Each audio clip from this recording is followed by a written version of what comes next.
Dementia residents say it's your outlook which helps you adjust living with so many people, and it takes time to get to know each other. But you do need to make friends, otherwise you'll just turn into a male or female hermit. And they often used to say, with so many people in their 90s in the dementia unit, there's a memory bank of thousands of years here. So many experiences and memories that we can learn from and get to know about from each other. So in this way, they felt that they used to explain that it was like knitting needles, knitting together a big jumper with everyone's experiences and memories intertwined. So in that way, those residents that could look at it from this positive perspective did very well in the dementia unit, learning from each other, sharing experiences, sharing memories, and giving each other respect for the big, great lives that all of them had led indeed, many of them being 90, some even near 100. Now, another way that people can learn to adjust to living in a dementia unit, one way that I witnessed, which was really exceptional, I thought, just because I witnessed the whole journey of it. Firstly, there was this woman, lovely lady, she was in her late 80s, had Alzheimer's, a former primary school teacher. And I was there at the front desk when her husband actually brought her in to give her a tour of the dementia facility. I hadn't witnessed that before. He just said, look, I'm coming here, my wife is going to be living here, and I'm just showing her around. He was elderly, he was in his 90s, so he had tottered over bravely with her to show her around, which I thought was a very admirable thing to do. So he showed her around on his own, and she left happily, arrived happily, went around the tour happily, and seemingly no problems. So she was admitted, and from that point on, she never complained. She said, both to the long-term residents and other new residents coming in, this is a lovely place, you'll like it very much. Look, it's so palatial. We have a lovely view, a lovely outlook. We're treated well. The staff are great. The food is good and everything's fine. And she never deviated from that outlook. She had, glass half full rather than glass half empty attitude. In fact, she had a seat that she used to sit at in front of the television every morning, same seat. It was not television, wasn't played all day, it was mainly activities, but the television was behind the activities coordinator and the main seat was around the Sky TV, so the smart TV as it became.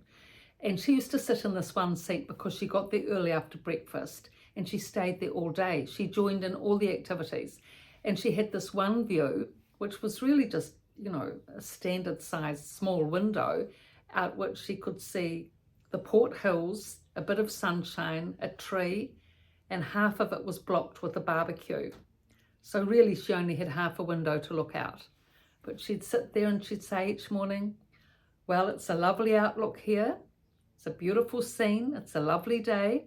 Looks like the sun's shining today and everything's going to be good. I mean, once she did say, why is it half blocked with that thing in the window?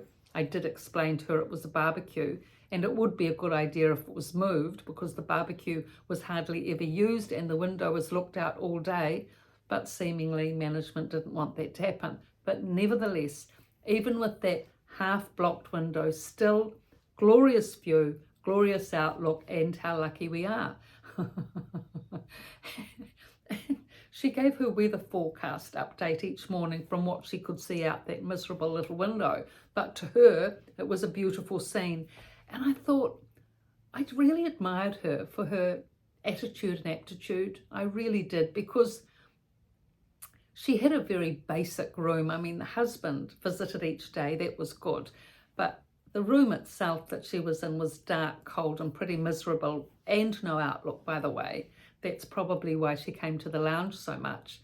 And she didn't have any, nice bedding or a heater or any warmth or anything. There was nothing cozy or homely in her room. Never complained. Never complained. Everything's fine. Everything's okay. And I don't know whether it was just because she must have had to tolerate an abstemious existence. She was a teacher, but maybe she had a fairly basic home environment, or I think probably more so, she adjusted. I think it was that actually, because she came from a well-off environment. So she adjusted. She adjusted to her situation.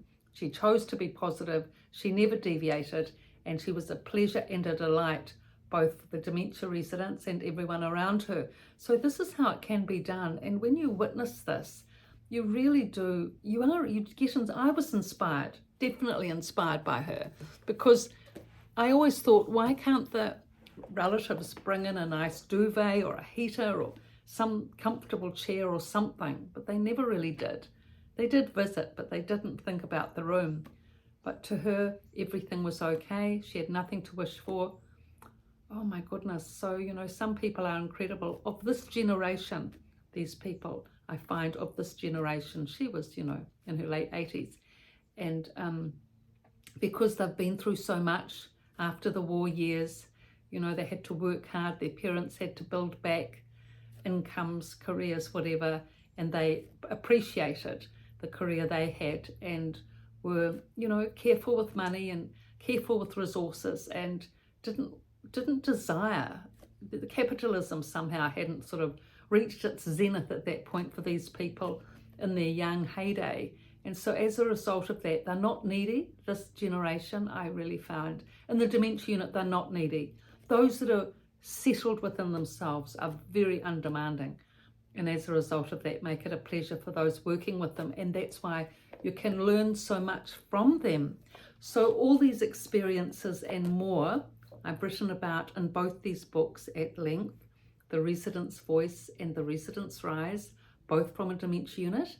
So the residents' experiences are in the first half of each book, and the second half of each book is a catalogue, a guide of all the do-it-yourself educationals, do-it-yourself techniques, positive practical techniques you can use to help someone coming into a unit for when they're coming into the unit, and everything you need to know, the resident's voice, and once the person is in the unit and hopefully settled, the resident's rise. And if they're not settled and experiencing the common either anxiety, anger, or depression, techniques in there too to be able to help. So much one can do to help, so much. Friends and family, everyone can help in some way. These dementia residents, they really do need that chance given. So I've written, thank you, I've written about all these, I've done these videos. So thank you for your support and your likes and your comments, and please pass the links on. And TikTok, thank you so much. All these, subscribing is just fantastic. This platform is just generating now, so I'm so grateful for that and your support. Thank you.